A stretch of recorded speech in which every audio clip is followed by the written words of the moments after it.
Warahmatullahi wabarakatuh. Alhamdulillahi rabbil alamin. Lahun ni'matu wa lahul fadlu wa lahul thana'ul hasan. Salawatullahil barrir rahim wal malaikatil muqarrabin ala sayyidina Muhammadin wa ala alihi wa sahbihi thayyibin at-tahirin. Allahumma la sahla illa ma ja'altahu sahla wa anta taj'alul hazna idza syi'ta sahla. Allahumma rzuqna al-ikhlas fil niyyati wal qawli wal amal, amma ba'du. Ibu-ibu jamaah rutinan malam Rabu, semoga dirahmati oleh Allah Subhanahu wa taala. Pertama-tama marilah kita bersyukur kepada Allah atas limpahan nikmat yang telah Allah berikan kepada kita semuanya, baik nikmat lahiriah maupun nikmat batiniyah. Ya qaulina alhamdulillahi rabbil alamin. Shalawat serta salam kita haturkan kepada Nabi yang telah menunjukkan jalan keselamatan, Nabi yang telah menunjukkan jalan menuju ridho Allah, Nabi yang telah mengajarkan akhlakul karimah, yaitu Nabi kita Muhammad sallallahu alaihi wasallam. Seperti biasanya, mari kita berdoa bersama-sama agar hajat-hajat yang kita inginkan cepat dikabulkan oleh Allah Ta'ala, dan semoga segala urusan kita dimudahkan oleh Allah Ta'ala, baik urusan duniawiyah maupun urusan ukhrawiyah.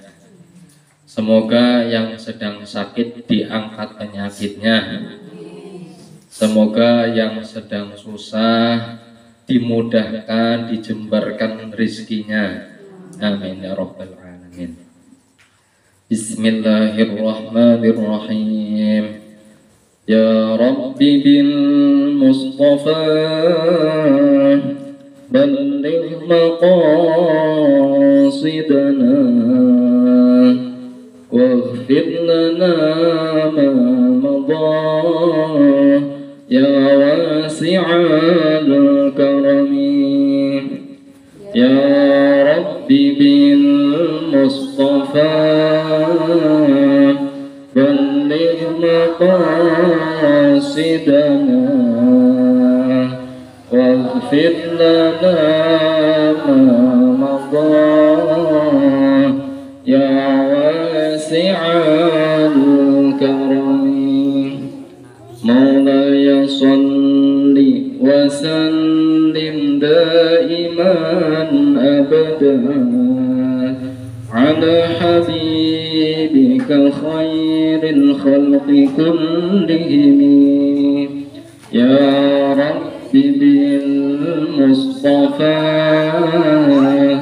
balligh maqasidana waghfir lana ma madha ya wasi'al karami. Huwal habibul ladzi turja syafa'atuhu likulli hadin minal ahwali muqtahami. Ya Rabbi bil Mustafa ba'asidana waghfir lana ma ya wasi'al karami. Muhammadun sayyidul kaunaini wa thaqalain wal fariqaini min urbi wa min ajami. Ya Rabbi bil Mustafa balligh maqasidana waghfir lana ma madha ya wasi'al Nabi ولا أحد أبر في منه ولا نعمي يا ربي بالمصطفى بلغ مقاصدنا واغفر لنا ما مضى يا واسع الكرم. Bismillahirrahmanirrahim. Nawaina ta'allum lillahi ta'ala. Qala al-muallifu rahimahullah min mu'jizati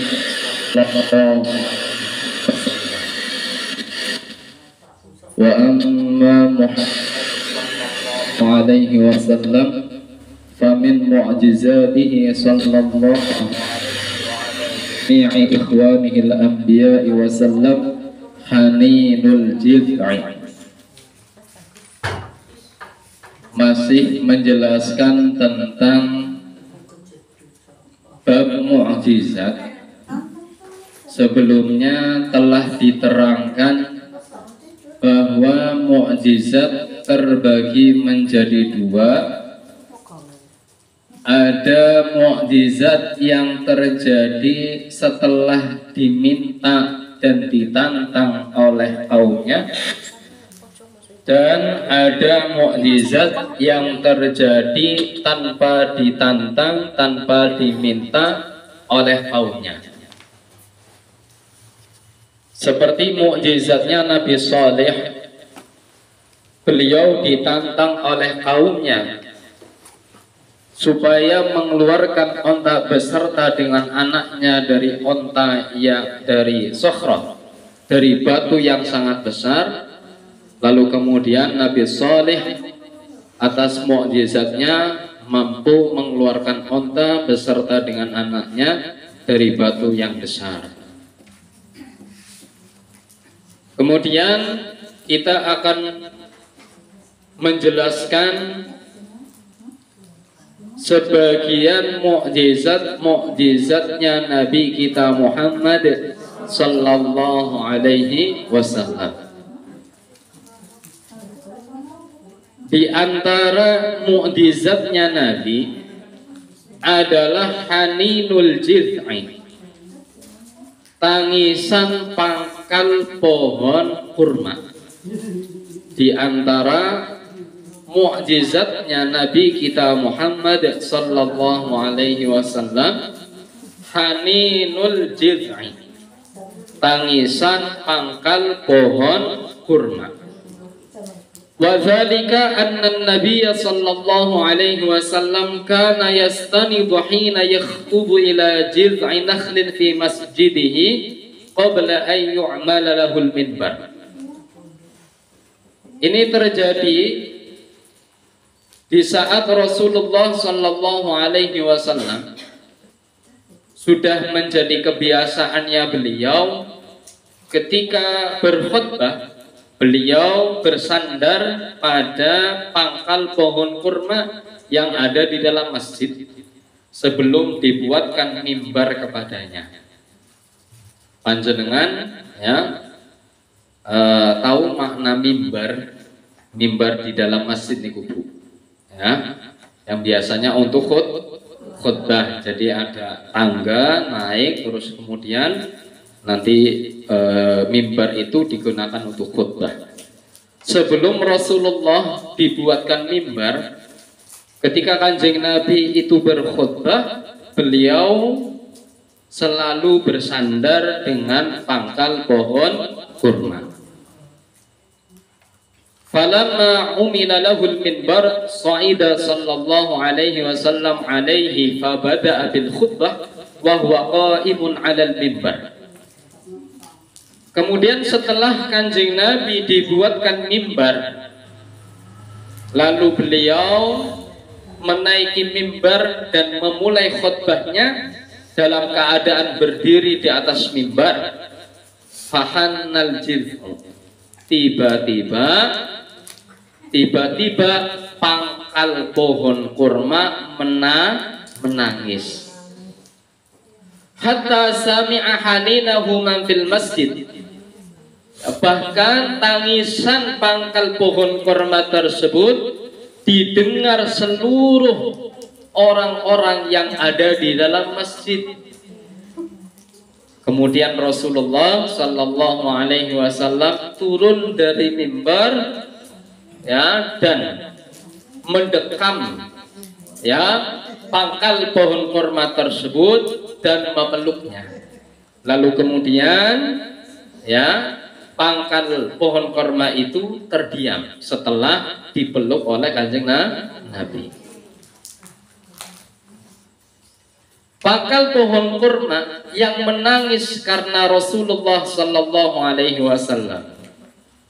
Allah menciptakan idrok, Allah menciptakan pemahaman, menciptakan mahabbah kecintaan, menciptakan asyauq rasa rindu kepada Rasulullah Sallallahu Alaihi Wasallam terhadap pangkal pohon kurma itu, sehingga, ya, pangkal pohon kurma menangis karena saking rindunya kepada Kanjeng Nabi.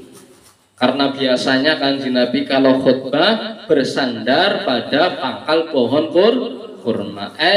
Ternyata setelah dibuatkan mimbar, Kanjeng Nabi sudah tidak bersandar lagi kepada pangkal pohon kurma itu. Akhirnya karena rindu, karena cinta kepada Kanjeng Nabi, pangkal pohon kurma itu menangis. Bahkan tangisannya itu didengar seluruh orang yang ada di dalam masjid. Tangisannya itu mirip seperti anak kecil yang sedang kesegukan, ya, mirip suaranya anak kecil, ya, maksudnya gambarannya seperti itu. Anak kecil kalau lagi nangis gimana? Makanya setelah dipeluk oleh Kanjeng Nabi, pangkal pohon kurma itu langsung diam. Ya. Coba kita ambil faidah dari mukjizat Rasulullah yang ini. Pertama, mukjizat Rasulullah haninul jiz'i, tangisan pangkal pohon kurma. Mukjizat ini lebih agung daripada mukjizatnya Nabi Isa alaihi salatu wassalam. Nabi Isa alaihi salatu wassalam diberi mukjizat berupa apa? Bisa menghidupkan orang yang sudah meninggal dunia. Ya, setelah dihidupkan, kemudian bisa berbicara. Ya, setelah dihidupkan oleh Nabi Isa, kemudian bisa berbicara. Mukjizat yang seperti ini, ya, dibandingkan dengan mukjizatnya Kanjeng Nabi, jauh lebih agung mukjizatnya Kanjeng Nabi. Karena orang yang sudah meninggal dunia sebelum meninggal bisa berbicara. Ketika meninggal dunia kemudian dihidupkan kembali bisa berbicara niku wajar. Tapi pangkal pohon kurma, ya, kayu, bahwa minal jamad, ya, pangkal pohon kurma itu adalah benda yang tidak memiliki ruh, atau istilah kita bahasanya adalah benda mati, yang secara adatnya, yang secara kebiasaannya tidak bisa berbicara, ya, tapi ternyata pangkal pohon kurma itu menangis sebab rindu kepada Kanjeng Nabi. Ya, ini adalah mukjizat yang sangat luar biasa. Makanya lebih agung, ya, mukjizatnya Rasulullah dibandingkan mukjizatnya Nabi Isa alaihi salatu wassalam. Dan secara hukum hadisnya, hadis haninul jiz'i, hadis mukjizat Kanjeng Nabi tentang tangisan pangkal pohon kurma, statusnya adalah hadis mutawatir. Hadis mutawatir itu hadis yang meriwayatkan bukan hanya satu orang, sampai 15 sahabat dan banyak. Jadi yang menceritakan, yang memberitahukan tentang tangisan pangkal pohon kurma ini bukan hanya satu orang, Sehingga karena statusnya niku hadis mutawatir, niki memberikan faidah keyakinan, kepastian bahwa hadis ini benar-benar sahih, benar-benar terjadi, tidak ada kemungkinan dusta atas nama Nabi. Sebagaimana panjenengan tidak pernah ke Cina, tapi berita itu menyebar kemana-mana sampai kepada panjenengan bahwa di sana ada negeri yang namanya negeri Cina. Walaupun panjenengan tidak pernah ke sana, panjenengan yakin, ya, panjenengan yakin di sana ada negeri Cina. Berdasarkan apa? Berdasarkan berita yang tumpo-tumpo, berdasarkan berita yang tersebar kemana-mana. Bukan hanya satu orang saja yang memberitahukan, tapi begitu banyak orang yang memberitahukan bahwa di sana ada negeri Cina, sehingga memberikan faedah secara yakin benar-benar ada negeri Cina. Nah, hadis yang menjelaskan tentang mukjizat Kanjeng Nabi yang berupa tangisan pakal pohon kurma, ini hadisnya mutawatir. Nah, yang meriwayatkan ya sangat banyak dari kalangan sahabat Nabi. Inilah salah satu mukjizat Rasulullah sallallahu alaihi wasallam. Wa min mu'jizatihi sallallahu alaihi wasallam inqaqul ajma. Mukjizat yang nomor 2 dari mukjizatnya Kanjeng Nabi adalah membuat binatang bisa berbicara. Rawan Imam Ahmad wal Baihaqi bi isnadin sahihin min hadits Ya'la bin Murrah al-Thaqafi qala bainama nasiru ma'an nabiy sallallahu alaihi wasallam idh marra bina ba'irun yusna alaihi falamma ra'ahu al-ba'ir jarjara fa wada'a jiranahu fawaqafa alaihi Nabi sallallahu alaihi wasallam.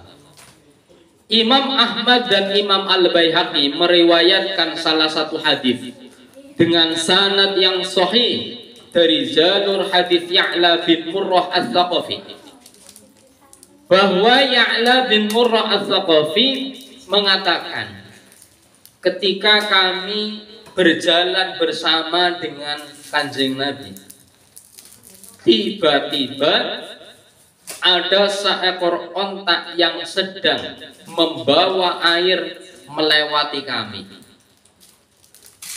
Saat onta itu melihat Rasulullah Sallallahu Alaihi Wasallam, lalu onta itu bersuara dan meletakkan bagian depan lehernya. Maka Kanjeng Nabi berdiri di dekat onta itu. Faqala aina sahibu hadzal ba'ir. Kemudian Kanjeng Nabi bertanya, siapa pemilik onta ini? Faja'ahu faqala bi'nihi. Kemudian datanglah seseorang, lalu kemudian Kanjeng Nabi mengatakan, bi'nihi, juallah onta itu kepadaku. Faqala bal nahibuhu laka, bal nahibuhu laka ya Rasulullah. Lalu laki-laki itu mengatakan, tidak wahai Kanjeng Nabi, ya, tetapi akan aku berikan onta itu kepada panjenengan. Sesungguhnya onta itu Kanjeng Nabi milik seseorang keluarga yang tidak memiliki maisah pencarian mata uang kecuali dengan lantaran onta itu. Faqala Nabi, kemudian Kanjeng Nabi menjawab, amma ma dzakarta min amrihi. Apa yang panjenengan telah tadi disebutkan terkait dengan masalah onta, aku bisa memahami itu. Fa innahu saka kasratal amal wa qillatal alaf fa ahsinu ilaihi. Yang menjadi persoalan niki, onta tersebut mengeluh kepadaku, ya, mengeluh padaku, kepada siapa Kanjeng Nabi. Apa yang dikeluhkan? Katanya banyak pekerjaannya tetapi sedikit makanannya. Jadi ontanya disuruh kerja terus menerus, tapi urusan makanan itu sedikit. fa'ahsinu ilaihi. Kanjeng Nabi ya mengatakan fa'ahsinu ilaihi, maka berbuatlah baik terhadap onta ini. Ini adalah salah satu di antara mukjizatnya Kanjeng Nabi, bisa membuat binatang berbicara. Ya, onta itu adalah binatang. Umumnya binatang tidak bisa berbicara, seperti halnya manusia pakai bahasa gitu ya. Paling kalau kita mengatakan bahasa kewan.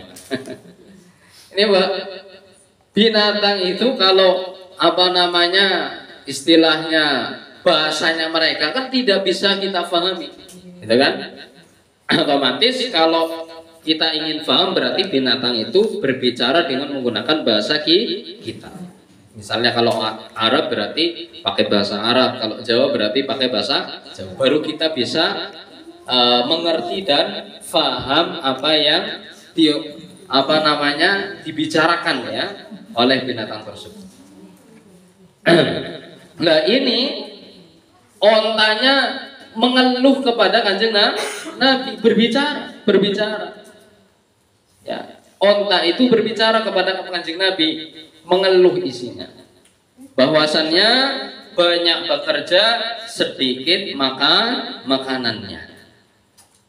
Ya, inilah mukjizatnya Kanjeng Nabi. Lalu kemudian ada lagi. Jadi bukan hanya satu kali, terjadi lagi. Ibnu Syahid di dalam kitab Dalailin Nubuwah meriwayatkan salah satu hadis dari Abdullah bin Ja'far. Qala, bahwa Abdullah bin Ja'far mengatakan, ardafani Rasulullah sallallahu alaihi wasallam zata yaumin khalfahu fadakhala ha'it rajulin minal ansar. Suatu hari Rasulullah menaiki onta, kemudian beliau menaikkan aku, lalu memasuki kebun ya milik seseorang laki-laki dari sahabat Ansor. Faidzan jamalun, tiba-tiba ada onta. Falamma ra'an nabiyya sallallahu alaihi wasallam hanna fadzarafat aynahu. Ketika onta itu melihat Kanjeng Nabi, onta itu menangis ya, berliang air mata. Fa'atahu Nabi sallallahu alaihi wasallam famasaha dhifratahu fasakat.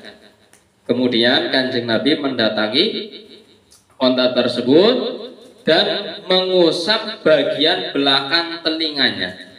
Lalu si onta itu langsung tenang. Nah, karena yang ngusap Kanjeng Nabi, kalau yang ngusapkan jenengan, yo malah keweden. Ini yang ngusap Kanjeng Nabi ya. Karena para nabi ya diberi mukjizat. Kayak siapa? Yang diberi suara bagus siapa, Bu? Nabi siapa? Nabi siapa? Nabi Dawud. Nabi Dawud itu diberi mukjizat oleh Allah Ta'ala berupa suara yang sangat bagus. Seluruh para nabi itu semuanya ganteng, nggak ada yang jelek. Seluruh para nabi itu suaranya bagus-bagus, nggak ada yang buruk. Yang paling ganteng dan yang paling bagus suaranya hanya Nabi kita. Kegantengannya Nabi Yusuf itu masih kalah dengan gantengnya Kanjeng Nabi, kalah. Jadi Nabi Dawud itu diberi mukjizat oleh Allah Ta'ala, suaranya bagus sekali. Jadi kalau beliau itu istilahnya membaca lah, kalau di Al-Quran yang membaca Al-Quran, membaca mushaf dengan suara yang bagus, angin yang lebih kencang itu langsung tenang. Burung-burung yang ramai-ramai ketika mendengar suaranya Nabi Dawud langsung beda kalau mendengar suaranya panjenengan, justru malah semakin anginnya semakin besar. Mendengar suaranya panjenengan ya malah suaranya semakin burungnya semakin kencang suaranya, berkicau gitu ya. Nah, jadi Kanjeng Nabi itu mengusap bagian belakang telinga sang onta itu langsung tenang, ya, ontanya langsung tenang. Lalu kemudian Kanjeng Nabi mengatakan, bertanya, man rabbu hadzal jamal? Siapa pemilik onta ini? Siapa pemilik onta ini? Faja'a fatab minal ansor. Kemudian datang anak muda dari sahabat Ansor. Faqala hadzali. Kemudian sahabat Ansor itu menjawab, onta ini milik saya. Faqala ala tattaqillah fi hadhil bahimah allati mallakakallahu iyyaha fa innahu saka ilayya annaka tuji'uhu wa tud'ibuhu. Kanjeng Nabi bersabda, memberi nasihat kepada sahabat Ansor tersebut, tidakkah kamu takwa kepada Allah dengan binatang ini yang telah Allah berikan kepadamu? Sesungguhnya onta ini mengeluh kepadaku, panjenengan ya sering membuat sang onta ini kelaparan, panjenengan sering membuat onta ini kelelahan, sehingga sang onta itu menangis. Panjenengan coba kalau ada binatang keluar air mata kan ada kan, ya kan, menangis, benar-benar menangis, butuh karena penyakitan, menangis, benar-benar menangis, niki menangis, mengeluh kepada Kanjeng Nabi, majikan saya sering membuat saya kelaparan, sering membuat saya kelelahan, Kanjeng Nabi, ya, minta tolong supaya dinasehati. Makanya panjenengan Bu, misal punya binatang, ya jangan kemudian dibiarkan, dikasih makan, ya jangan dibiarkan saja. Sejatinya juga bisa mengeluh. Kalau ada Kanjeng Nabi lewat, binatang itu nanti datang ke Kanjeng Nabi ngeluh, kayak jangan majikan kurang ajar. Saya udah lapar, nggak dikasih makan. Itu bisa mengeluh, ya. Wahwa haditsun sahihun. Hadis ini adalah hadis yang sahih sebagaimana yang telah dijelaskan oleh al-muhaddits Murtadha Az-Zabidi di dalam kitab Syarah Ihya Ulumuddin yang bernama Ittihafus Sadatil Muttaqin juz 2 halaman 206. Berarti sudah berapa Bu mukjizatnya Kanjeng Nabi yang tadi sudah dijelaskan? Baru 3 ya, tapi sama untuk menguatkan, ya. Ini yang ketiga. Yang ketiga adalah tafajjurul ma. Mukjizatnya Kanjeng Nabi yang nomor 3 adalah memancarkan air lewat di antara jari-jari atau sela-sela jarinya Kanjeng Nabi. Kejadian seperti ini disaksikan di beberapa tempat oleh jumlah sahabat yang sangat banyak. Dan bahkan yang menceritakan tentang persoalan ini bukan hanya salah satu sahabat saja, tapi juga begitu banyak para sahabat-sahabat Kanjeng Nabi yang menceritakan bahwa Kanjeng Nabi, ya, di sela-sela di antara jarinya Kanjeng Nabi itu mengeluarkan air. Mukjizat yang seperti ini tidak terjadi pada nabi-nabi sebelumnya. Mukjizat seperti ini yaitu memancarkan air dari sela-sela jari Kanjeng Nabi, ini hanya terjadi pada Nabi kita Muhammad Sallallahu Alaihi Wasallam. Coba kita gambarkan Bu bersama-sama, ya. Keluar air sebagaimana mata air. Mata air itu banter, bukan netes saja. Netes enggak, banter. Bagaikan mata air. Keluar dari tulang, kemudian urat, kemudian daging, kemudian darah. Tapi keluarnya air dan memancar sebagaimana mata air. Mukjizat yang seperti ini lebih luar biasa, lebih menakjubkan daripada mukjizatnya Nabi Musa alaihi salatu wassalam. Mukjizatnya Nabi Musa diantaranya apa Bu? beliau itu memukulkan ya tongkatnya kemana? Ke Hajar Ka'bah, batu terus kemudian mengeluarkan air. Yang dipukul oleh Nabi Musa itu batu, kemudian mengeluarkan air, memancarkan air. Niki sudah biasa, yang namanya air itu meresap air, sehingga ketika keluar air ya sudah sesuatu yang maklum terjadi. Tapi coba bayangkan tulang, sumsum, kemudian urat, kemudian daging, kemudian darah, kok keluarnya air putih jernih bagaikan mata air. Sungguh ini sangat luar biasa. Ini mukjizat hanya dimiliki oleh kanjeng Nabi. Ini hadis riwayat Imam Jabir, Anas, Ibnu Mas'ud, Ibnu Abbas, Abu Laila Al-Ansari wa Abu Rafi'. Dan bahkan Imam Bukhari dan Imam Muslim beliau meriwayatkan hadis, tapi jalurnya dari sahabat Anas bin Malik. Jadi sahabat Anas bin Malik niku khadimnya kanjeng Nabi, pelayannya kanjeng Nabi, jadi ngerti banget karo kanjeng Nabi. Nah, sahabat Anas bin Malik itu mengatakan, ra'aitu Rasulullah sallallahu alaihi wasallam wa halat salatul asr faltamasan nasu al-wudu. Jadi saya, yang dimaksud saya di sini adalah sahabat Anas bin Malik, melihat kanjeng Nabi ketika sholat asar sudah masuk, kemudian kanjeng Nabi mencari air, lalu kemudian para sahabat-sahabat yang lainnya pun mencari air wudhu, tetapi mereka tidak menemukan. Lalu kemudian didatangkan kepada Rasulullah air yang secukupnya untuk berwudhu. Lalu kanjeng Nabi itu meletakkan astonya di wadah yang di situ ada air yang cukup hanya untuk satu orang saja, Bu.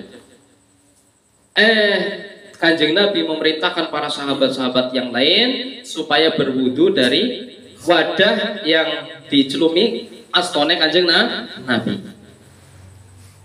Sahabat Anas bin Malik mengatakan, saya melihat air bercucuran keluar dari jari-jarinya kanjeng Nabi. Para sahabat-sahabat yang lain berwudu sehingga semuanya telah selesai wudunya. Dalam satu riwayat, riwayat Imam Bukhari, perawi hadisnya mengatakan kepada sahabat Anas bin Malik, wahai Anas bin Malik, para sahabat yang pada saat itu jumlahnya ada berapa? Sahabat Anas bin Malik mengatakan salasumiyah, ada 300 sahabat. Wadah yang kecil yang cukup hanya untuk isinya untuk satu orang saja berwudu, ada jumlah berapa, Bu? 300 sahabat berwudu dengan menggunakan wadah yang di situ di dalamnya ada astone kanjeng Nabi. Dan sahabat Anas bin Malik melihat langsung bahwa di jari-jarinya kanjeng Nabi keluar air. Nah, niki mukjizate kanjeng Nabi, luar biasa. Dan ada lagi ya mukjizatnya kanjeng Nabi, yaitu mengembalikan bola matanya sahabat Qatadah ya setelah matanya sahabat Qatadah itu tercabut. Jadi Imam Al-Baihaqi dalam kitab Ad-Dalail meriwayatkan dari Qatadah ibnu Nu'man.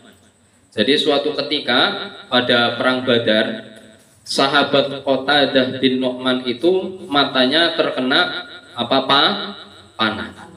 Ya. Akhirnya bola matanya itu terlepas. Para sahabat-sahabat yang lain, dilepas saja ini, ya, dilepas saja, dipotong sekalian. Terus akhirnya mereka bertanya kepada kanjeng Nabi. Kanjeng Nabi jawabannya lah, tidak usah. Ya, kemudian kanjeng Nabi memanggil sahabat Qatadah bin Nu'man. Lalu kemudian kanjeng Nabi menekan bola matanya dengan menggunakan telapak tangan seperti ini. Barat misalnya ini mata. Saat itu juga, ya, tidak ada bekas sedikit pun bahwasannya Qatadah bola matanya pernah lepas, sembuh total. Makanya ada sebuah syair, In kana Musa saqal asbata min hajarin fa inna fil kaffi ma'nan laisa fil hajari. Jika Nabi Musa alaihi salatu wassalam bisa mengeluarkan air dari batu-batu ya untuk kaumnya Bani Israel, maka sesungguhnya di telapak kanjeng Nabi ada keajaiban yang tidak ada di dalam batu. Apa? Yaitu mengeluarkan air. In kana Isa baral a'ma bi da'watihi faqam bi rahatihi qadrat min basari. Jika Nabi Isa alaihi salatu wassalam beliau bisa menyembuhkan orang yang buta dengan doanya, maka sungguh sangat mulia, sangat agung. Dengan telapaknya kanjeng Nabi bisa mengembalikan mata yang sudah lepas. Nah ini luar biasa. Kalau misalnya orang buta, Bu, terus kemudian diobati, waktu zaman itu kan dokter-dokter kan banyak ya. Biasanya kalau dari lahir buta sulit untuk diobati, para dokter ahli pun nggak bisa. Nah pada zamannya Nabi Isa banyak dokter-dokter ya, terus kemudian yang ahli tidak bisa mengobati. Ada orang yang buta sejak kecil. Terus kemudian Nabi Isa ya mengobati dengan menggunakan doa kemudian yang seperti ini sudah biasa. Maksudnya dibandingkan mukjizatnya kanjeng Nabi. Karena kalau di zaman sekarang dioperasi dan sebagainya gitu kan bisa kembali.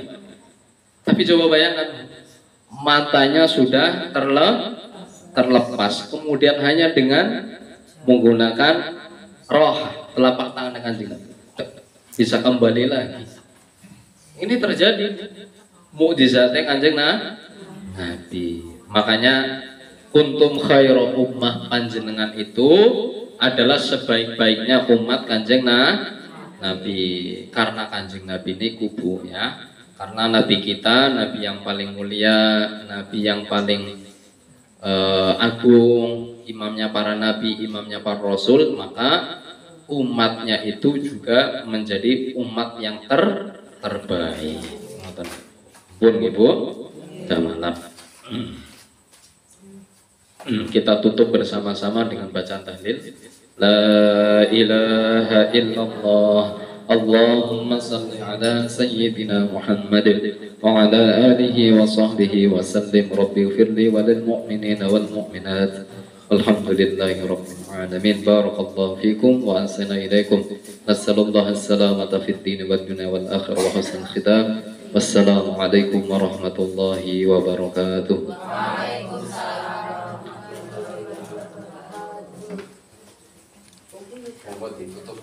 Bismillahirrahmanirrahim.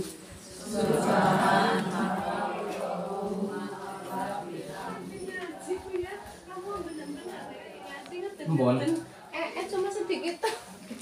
Kamu ngeden-ngeden. Indra, mana Indra? Udah dimatiin.